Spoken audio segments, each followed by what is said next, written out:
Hello all, and welcome to another Sunday Q&A. We're going to open up with a comment from Lee Allen, who says, when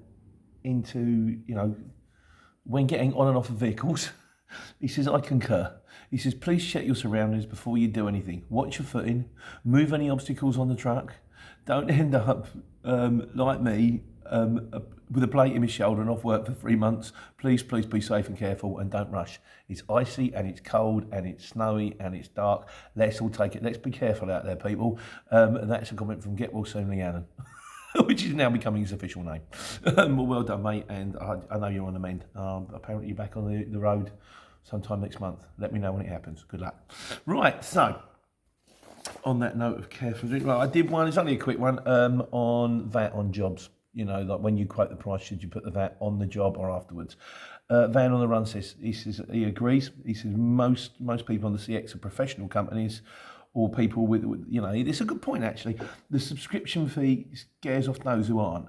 When I see a job in the notes that said price must include VAT, etc., it kind of puts me off doing the job. Yeah, it does me too. It kind of screams a bedroom shipper, that one. And it is a point, that the CX have made themselves kind of was in their interest, isn't it, really? That, yes, the subscription fee is high, but it does sort of theoretically separate the wheat from the chaff a bit. Theoretically. I'm on it. But it's a reasonable point. Callum Wan also says, he said, because we talk about ringing up for jobs. He says, what is the usual spiel when you ring up a shipper to quote on a job? And have you ever forgotten who you're going to in as a job before? Right. What I say is, this is exactly what I do. First of all, I e-quote it. And then, because you want to get in quick. E-quoting is quicker than, just in case by the time you've rung them and it's engaged, you've rung them again, they go, sorry, it's sold to an e-quote. Quickly, I e-quote it. And then I ring up straight away if I really want the job. If I don't really want it or I'm not that bothered, sometimes I just e-quote. But I ring them up and this is exactly what I say, pretty much verbatim every time. I say, license case. Obviously I've stopped. I'm not driving, that would be bad. Hello, my friend. Actually, that just doesn't make any sense. Hello, my friend. I see you've got a job on the CX at the moment, going from So I've just e-quoted it, but I ring up because sometimes I get further that way. And then I say, it's going from I've put a bid in for, say, 200 quid. Just wondering how that kind of stacked up against what you've got and what you've got on the job. And normally they'll go, well, we've got this, or I'm waiting to hear back from the customer, or I've got better bids, or at which point if they've got a better bid, you can go, okay, well, look, I tell you what, I'm prepared to do it for this, or you go, no, that's beating me, or if they turn around and say, I'm just waiting to hear back from the customer, I go, that ain't happening, is it? It's a magic job. But that's exactly what I do. Pretty much every time. So you will find your own way. I find ringing gets you further, even if it says e-quotes only, don't ring, but you really want it. Well, it's up to you, but I would ring them and go, I'm ever so sorry, I know it says e-quotes only, but I'm bang on for this one, and they'll either go, no, it's e-quotes only, go, okay, fine, no problem. And then, do you know what, I love it when they go, no, it's e-quotes only, so you put the phone down, and then 2 minutes later they ring you up and go, you've just quoted us on a job, and I go, yeah, I know, I spoke to you 2 minutes ago. Why don't you talk to me? But yeah, I too kind of get it from shipper's point of view. Sometimes it's a lot of extra work, but that is exactly what I do. I ring them up. That's my spiel. You will find your spiel. Find the one that works for you. I find that speaking to people, trying to have a crack on with them, trying to get across to them the fact, yeah, you can sometimes throw things in like, I'm a professional, I've got straps, got blankets, sack barrel, whatever. I'm 5 minutes around the corner. No, a lot of the time, just because they're talking to you, just because they've got you, they'll have you. But anyway, you do you at the end of the day. That's just how I do it. So, right, on to the miscellaneous. What we got? Like a newsreader. What's the glasses? Ellipsis Wellbeing. Hello, Pete. Great channel. Thank you, Ellipsis. And thanks for the info. My pleasure. I'm curious to know how much mileage you clock up as a courier. Have you covered this anywhere? Possibly, I don't know. I would say you would want to be looking at doing 60 to 70,000 miles a year. To make proper money, that's the kind of dough you want to be doing, because not always, it doesn't happen for everybody. My mate Tony, who got me introduced, doesn't do anything like that kind of miles, but that's because, like I say, everyone finds their own way. He works out of Purfleet, and he fell in with a load of people that do local pallet deliveries. So he'll go in with Luton's and he'll pick up 5 pallets, and then he'll do a run 20 miles. Then he'll go and pick up another 5 pallets and he'll do a run 20 miles. He'll do that 3 or 4 times a day. Makes good money, no mileage whatsoever. He's one of the lucky ones. For the likes of the rest of us, sometimes you'll get short job. Sometimes it's going to be pick this up, drive it 200 miles, then hopefully get one coming back. So I think you're looking about 60 or 70,000 miles a year, to be honest with you, my friend. I did do a job. I've done a video ready to go out on whether you should do short jobs or long jobs, because someone asked me the question, and I've clocked a few up because I was sitting in Panasonic for 3 hours the other day. So I had time. So I've done a few. They're all coming out as soon as I get a chance to launch them. But like I say, I don't launch them all in one go because no one wants too much of me, least of all me. So there we go. Paul A. Bevan. Hang on a second, sorry. Hirista Spasova says, can I ask you a few things, guys? I'm new to the platform. It says, what does it mean when it says this booking requires signed and stamped deliveries, hard copies of the POD delivery note? And also, how can you prove a signature when we're on COVID-19 and the customer can't give you a signature? Right, what that means is, and it's true for most shippers in fairness, they need a hard copy of the POD. So what you do when you get to the end of the job, if the previous guys are giving you the paperwork, get the guys on site to sign that paperwork. If they haven't, make out your own blank POD.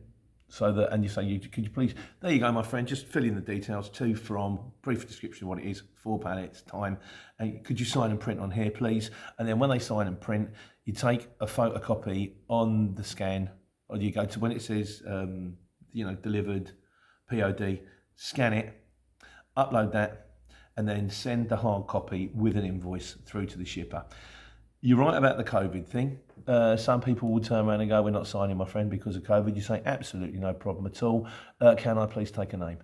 And then I had one the other day, and the guy says, Oliver, written it down. And if they turn around and go, you haven't got a signature, you go, well, I can't get a signature, can I, because of the COVID thing. I'll be honest with you, I always used to get them to sign the POD and put their name in and sign on the screen on the phone. I haven't got the sign on screen for the phone for a very long time now, and I've got to say I'm pleased about it. Because when you turn around and a guy say, yeah, could you just print your name on here? I've got 4 of them. Can you print here? Can you print here? Can you print here? Oh, and by the way, can you say, it's a bit much, like, so just, I think one signature is enough. What you can is that if they say, I'm sorry, my friend, or we're not signing because of COVID, say, no problem, can I take a name, please? And that's enough. These times, strange times, we've got to be careful. We've got to protect ourselves here. So, Paul A. Bevan, because I did one on JCB recently. He said, I was in JCB on Friday. I had 1 small pallet, 90 minutes, so not so bad. He said it's run by DHL. He got given a buzzer. I didn't get given a buzzer. I got a plastic number, but there you go.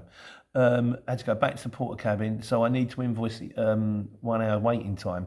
But the email from the shipper says, I only pay £12 an hour. Hold on, I'm sorry, I don't work for £12 an hour. My rate is 20, I'm self-employed. This is something that came up with the interview with Ben recently, how little people are prepared to pay for waiting time, which is you go, well, we only pay this much. You go, well, hang on a second. When I was in Panasonic for 3 hours, I got 50 quid because I get the first hour free. The second hour, I got there 3/4 of an hour early, so that kind of didn't count. And the guy actually is a mate of mine, it's Teddy. And he said, I normally only pay £30 an hour, but he said, in this case, we'll give you 50. That's what we settled on. You kind of settle on this kind of stuff. The problem is, by the time I got out of Panasonic, I started at 5 in the morning, I got out of there at like 11:30, couldn't get another job. Nobody wants waiting. I was on site the other day for another one as well. And I've gone in and I've knocked on the window and I finally got through to the guy. He opened up the shutter. And he says, your 4 pallets are there. I'm just waiting for the email to come through. I got straight back in the cab, rung the shipper. I went, he's waiting on an email. Can we please get that email to him as quick as possible? Because it's in no one's interest for me to sit here. Because if you do sit there, you think, oh, okay, I'm clocking up a bit of waiting time. Then you've got to fight for it. Nobody wants it. Get loaded, get it done. Hopefully get another one, or if not, go home, but go home early.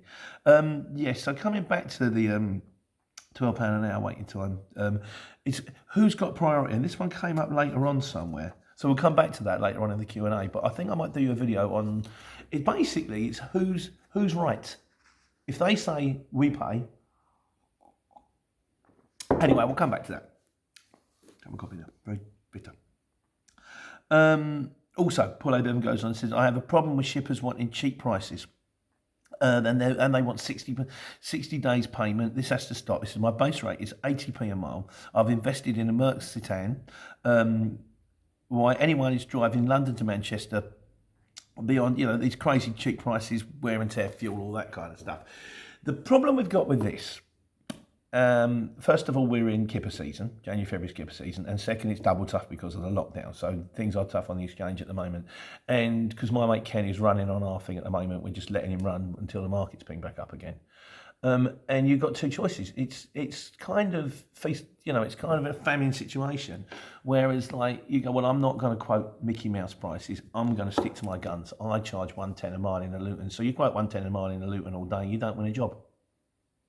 So then you go, right, okay, I've got to pay the bills. So you start quoting 80p a mile in a Luton, you start winning jobs. What are you going to do? You're either going to stick to the principles and go, I can't afford to run for this money and get nothing, or run cheaper and get something. But that something then has, when you got, because like Ken says, he said, certain jobs, if I go there and I get nothing coming back, I've worked all day for 10 quid, 20 quid, it's just not working. The thing that I've found with the pricing is it depends how many jobs are out there. When things were busy, when I was in a Luton van a year ago before the lockdown, maybe on a Friday afternoon, there might be 10 jobs at any one stage. So I would quote each one of those real money and go, the first one gets me.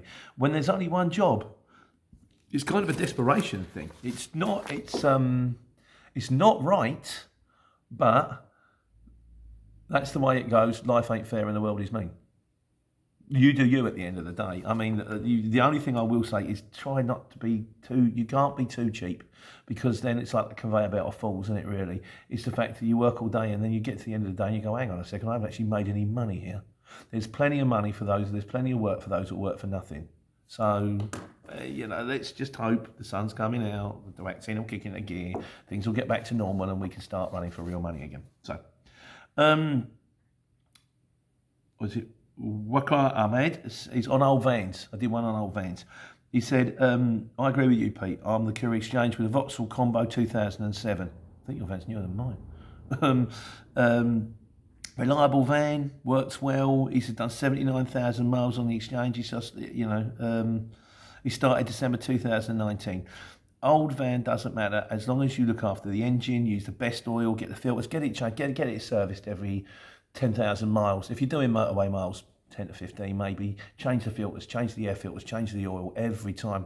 Anything goes wrong with it, get it fixed, keep on top of it, And yes, you're right, it doesn't actually matter how old the van is, as long as it's tidy, as long as it's not rusty and the doors aren't falling off and the lights don't work. You can't, and I said to a few people who've rung me again this week, and I keep saying, they're looking to start, keep your overheads low. Get the best van you can afford. They go, what about leasing? Oh, I hate leasing because you're tied in for years, and they claw. I mean, if you're really a proper professional career firm and you've got vans on the road, fair play to you. But if you're starting, get yourself a nice, tidy, reliable van. Don't spend a fortune. Join a CX maybe for 6 months on the cheapest one you can on owner driver. That way, if it doesn't work out for you, you can just basically you ain't gonna get your money back from CX. That just ain't gonna happen. But hopefully, you'll earn enough to pay the money you've invested. Sell the van, move on. But at least you'd have learnt something. And you may well find that this isn't for you, but while you were doing it, you found something that was. So, but yes, old vans, nothing wrong with them. I'm driving around mine in a 62 plate DAF CF that's done about 270,000 miles now.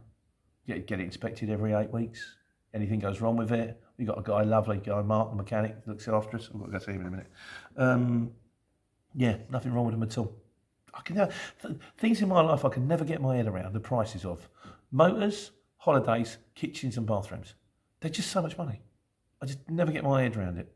I think I've only ever bought a new car once in my life, and that was for the wife. Lee Westcott on sign written vans. Done one of this before as well.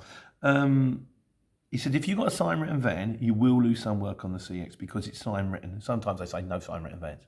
But on the whole, if you turn up and they go, why does it say that on the side of your van? You can give them some flannel. You can go, oh, it's just our normal vans are in the service, so we got that as a rental. That's a lease hire. That's we've just bought that van and we're waiting to have it painted. Just give them anything, just if they go, well, what does it say? Pete's Couriers on the side of your van, but you're supposed to be working for Barry's Couriers. You go, well, We just bought it off Pete's Garage. We're going to get it painted next week. You know, it's not the end of the world. He said, but having said that, on the plus side of things, if you've got a professionally signed written van, people will see you out and about. If you go to pick up your end user customers, they will feel more comfortable with the belongings in the van because they know it's you.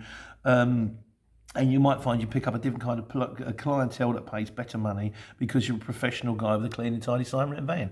Arguments can be made on both sides. I've never bothered writing my vans yet. Who knows what might happen in the future, but a decent comment, I feel. Also, he goes on to say, when you're pricing a job, do you charge from base to collection point and then through to delivery point and home to base? No. The prices that I have put out on the how much should you charge on the CX are the price on the job. So if a job is going from Milton Keynes to, I don't know, Derby, what's that? 70 miles, maybe a bit more, 80 miles, maybe a bit more than that.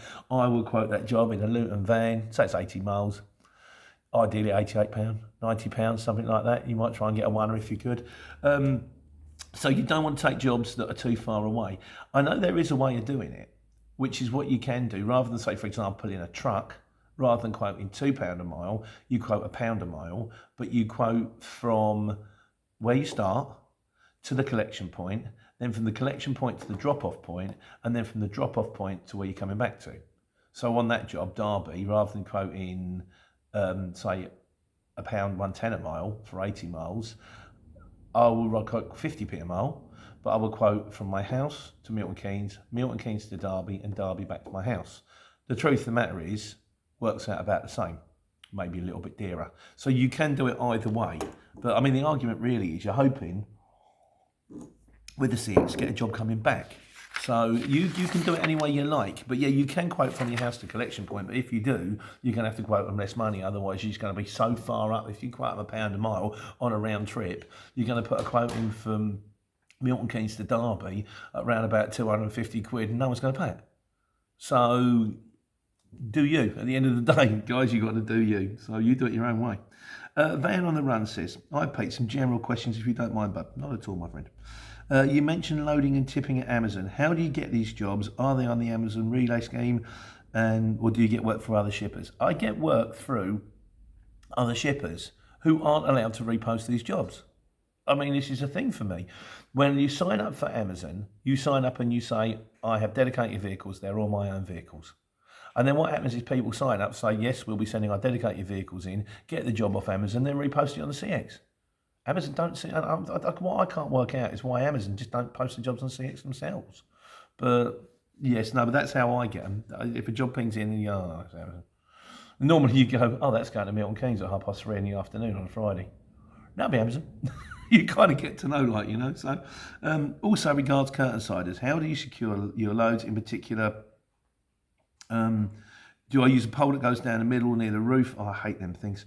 Where the straps are hanging off. No, I throw straps over the top. I will do one on securing loads. Should have done it ages ago, really. I tend to use the single hooks and the T-pieces. But there are other ways where you secure underneath the bed, but I will do one.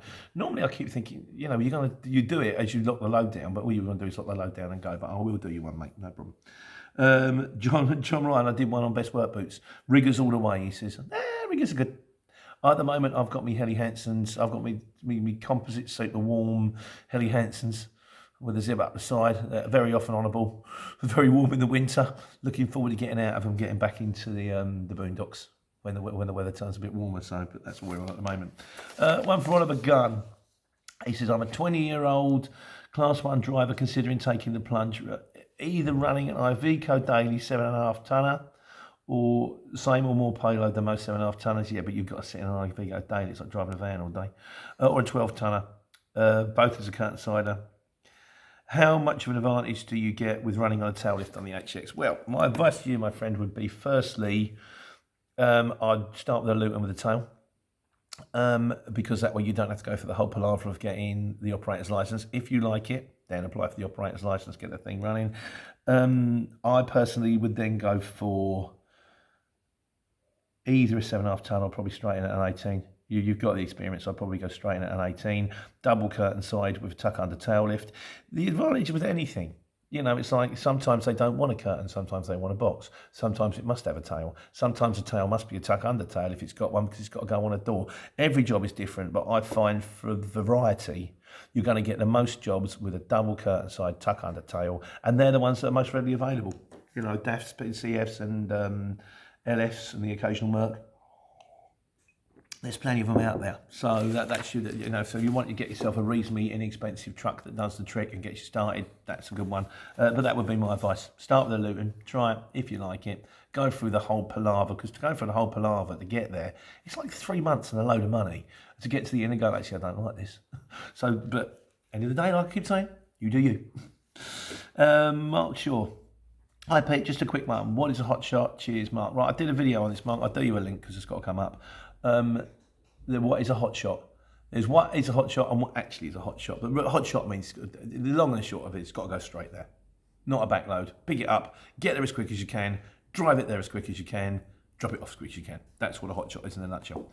But kind of, you know. Michael Jarek Decock says, how do you add stops while you're on a route already? Well, I recommend Circuit. It's a good little app. It's very easy. You just go to the bit that says edit, right, edit, and add another stop. It's really, it's not rocket science. I don't know which app you're talking about there, but the Circuit app is one I recommend. It is very good. And you can get it for free if you do, like, I think they do a trial for 7 days, and if you're doing less than 10 stops, it's always free, and it's really user friendly, and you know, it's cool. But check it out by all means. If you go to my website, there's a link to it on my website. Also, there is a couple of videos out there on how it works, but that works for me. So hope it works for you.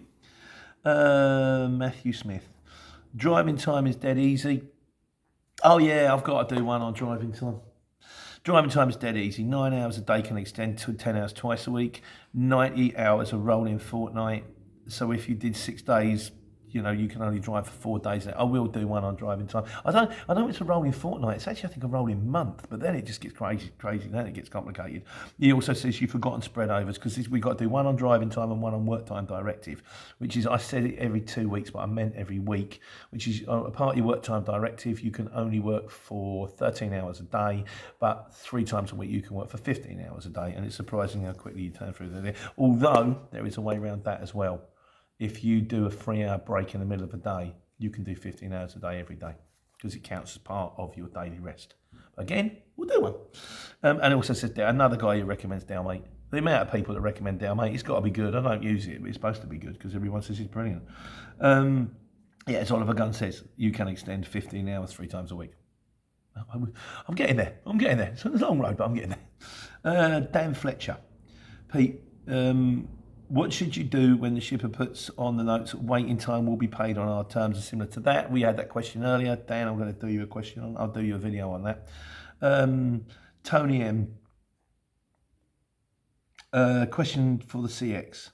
Why do they allow shippers to post loads without weights, measures or descriptions? This came up, by the way, I'm doing questions for the CX. Thank you very much for all your questions, CX. I don't know if I mentioned that at the beginning. You know, from Arpad and Dolly and Jason Burke and Gillu and Paul Ashcroft and Van on the Run. I've printed them all out. Please, if you've got any questions that you'd like to ask me to get the CX, I am going to, they've asked, can we see them first? So this isn't going to be a kind of Jeremy Paxman driving serious interview. This is more your Graham Norton. Thanks for coming on. This is your new book. You know, they're going to answer what they want to answer. But at least we'll get some questions across them. So if you've got anything, points you want to make or things you'd like to go, why do you do it that way? Please put them through to me. Questions to the CX. I'm going to ping them across to Phil, who I think is a geezer I'm talking to. It may or may not happen. I'll go over there at some stage. I'll talk to him. I'll record it. I'll ping it out. At least you guys will get some answers. So yeah, any questions to the CX, please stick them in the comments. I'll print them off. I'll ping them across the guy. Hopefully, you know, they'll answer them. Be nice, wouldn't it? There you go. Where was I? Yeah, about why can they post weights and dimensions? A majority of loads, you know, it would be much easier to bid on loads if you knew what it was. There's certain things that just don't come up. I had one Friday. 2 pallets, two cases. Big dimensions. One was 3 meters, one was 2 meters square. You know, kind of 3x2 and a 2x2, weighs 270 kilos. So I turned up, the bloke went, I ain't got a clue what you're talking about. Then we managed to get the numbers off him. Then he said, no, these aren't cases, these are pallets, and they're incidentally around the corner. Brilliant. So I'm going around the corner. The guy put the first one on. I went, can I push that? Because he was like a foot truck. I'd seen the weights. I said, can I push that? He said, I don't think so. He said, weighs half a tonne. That's good then, isn't it? Combined weight of 270 kilos. The first one he put on weighs half a tonne. It was glass. Don't get me wrong. I mean, my truck will carry 2.5 tonnes, so it's not an issue. But it's like a lot of the time it just doesn't come up. Sometimes the shippers don't know. Sometimes it's down to misinformation. Sometimes, I don't really do the posting of those. That's more the office, like, you know. But yeah, it would be nice to have more information. It would be nice to be told if it was JCB, if it was Amazon, if it was an airport. You know, you think, oh, I'm going to be waiting for it. If it's Hermes, I could be waiting a while there. After a while, you get to know. You get to know the postcodes. You get to see the job. You think, I've done that job before. I'm not doing that again. But yes, more information would be handy. A question that maybe we'll level the CX there. We go. Tivioso Cornwall says, it may seem like a strange question. No strange questions, my friend. Well, there are, but that isn't one of them. How do you know how many female drivers there are on the CX? Do you see any of them out and about? Because my wife is thinking of going small van. You don't see that many female drivers, I'll be honest with you. I can see the analytics on my channel.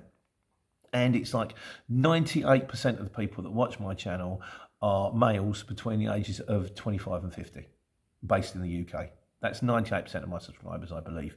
But there's nothing stopping them. So I did have a lady once and she rang me up because, you know, I will talk to people from time to time, and she was thinking of going on a CX, a small van, just to get out of the house. You know, I'd always say about the Uncle Alberts, you know, you get your small van, you get yourself out there, you do the thing. Nothing's stopping you.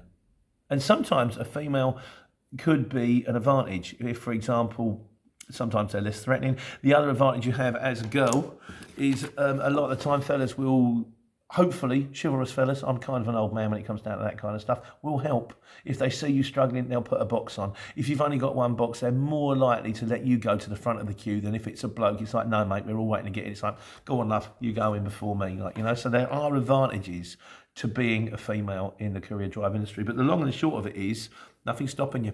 If you want to go for it, go for it. See how it goes.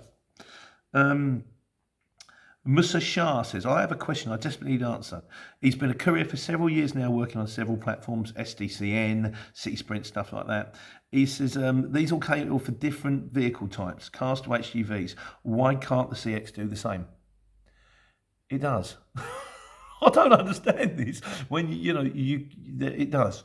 You know, jobs will be posted, car, medium wheelbase, long wheelbase. If you've only got like a long wheelbase, you can't see the bigger jobs. When you get it, basically jobs come up from car, and there is a question. Again, it's out for questions for the CX, please. One of them says, why is it that you know jobs ping up for motorcycle and car, although you need a van to join? I presume they will let you know the answer to that question. But yeah, no, the long and short of it is no, they do. They do specific jobs, specific vehicles. So, Terry Sayers, getting near the end now. Hi Pete, been watching your videos for a while now. I am currently saving for a Luton to get started, then moving to a lorry, but I'm starting at the bottom. Do you have any tips for complete beginners? I've done it, I've said it before. Get yourself a Luton, get yourself hopefully a curtain side with a tail, which I think is the best van, or get whichever van. The long and short of it is hold your nose and jump. You just got to go for it. I would say get running, get in a Luton. There's loads, any of the videos, mate, you know, trying to make the most out of it. There's tons on there. If you like, you can call me. You know, I did one recently, so if you want to call me. I'll talk you through it. But it's not rocket science. It really is a matter of getting a van and going for it, I find. And like I say, do bear in mind at the moment, if you do decide to join right now, it is tough.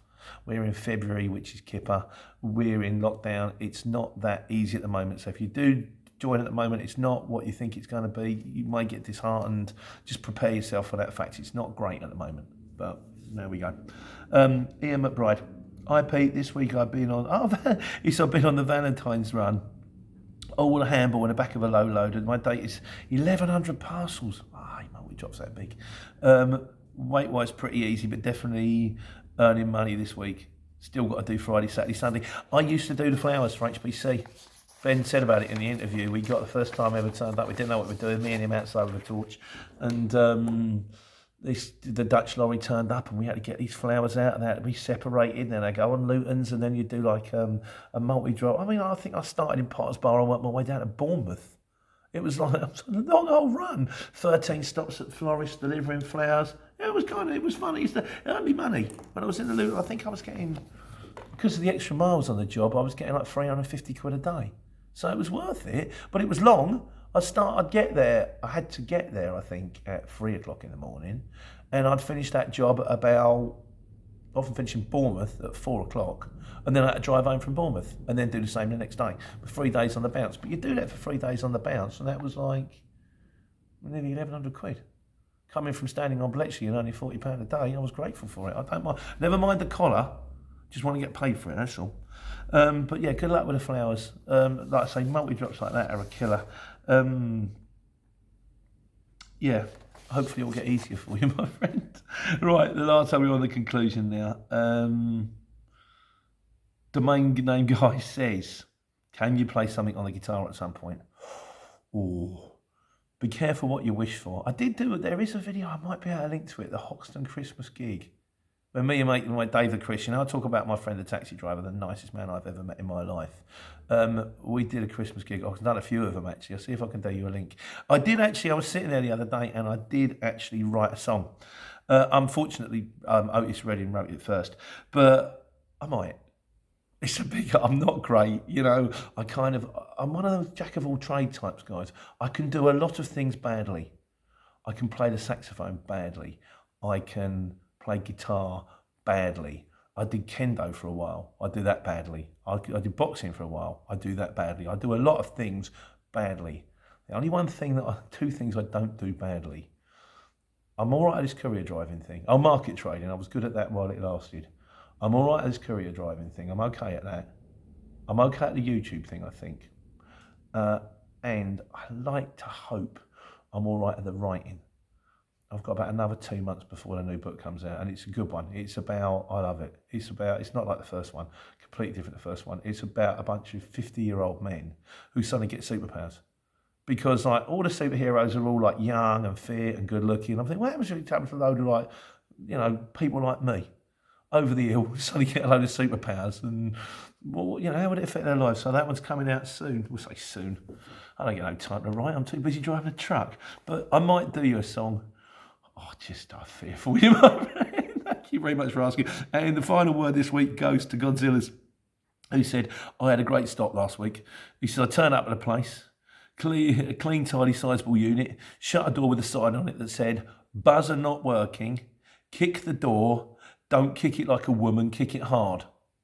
Bit sexist, but like I say, 98% of the people who watch the channel are fellas, so we probably go, yeah, okay, fine, I'll get that one. He says, this had my attention straight away, so I drop kicked the door, the shutter went up, and the exact words the fella said were, what the do you want? It's an interesting world out there. That's the one thing that I clocked the other day. It's a trick in life. There are many tricks in life. We'll do a trick in life videos. But one of them is just making today different to yesterday. The whole idea of having a day that's just, I couldn't, you know, like you work in an office, you turn up every day, you move a bit of paper from here to here, you leave. The second you get paid, it does a clear overdraft and then you're back into overdraft again, and you do that for your lifetime. Would kill me, absolutely kill me. At least the job I have, although sometimes very, very challenging, is different. That's it. That's it for another Sunday. Like I say, please bring your questions to the CX. Come in. I'll get as many as I possibly can. And in the meantime, take care. Take money.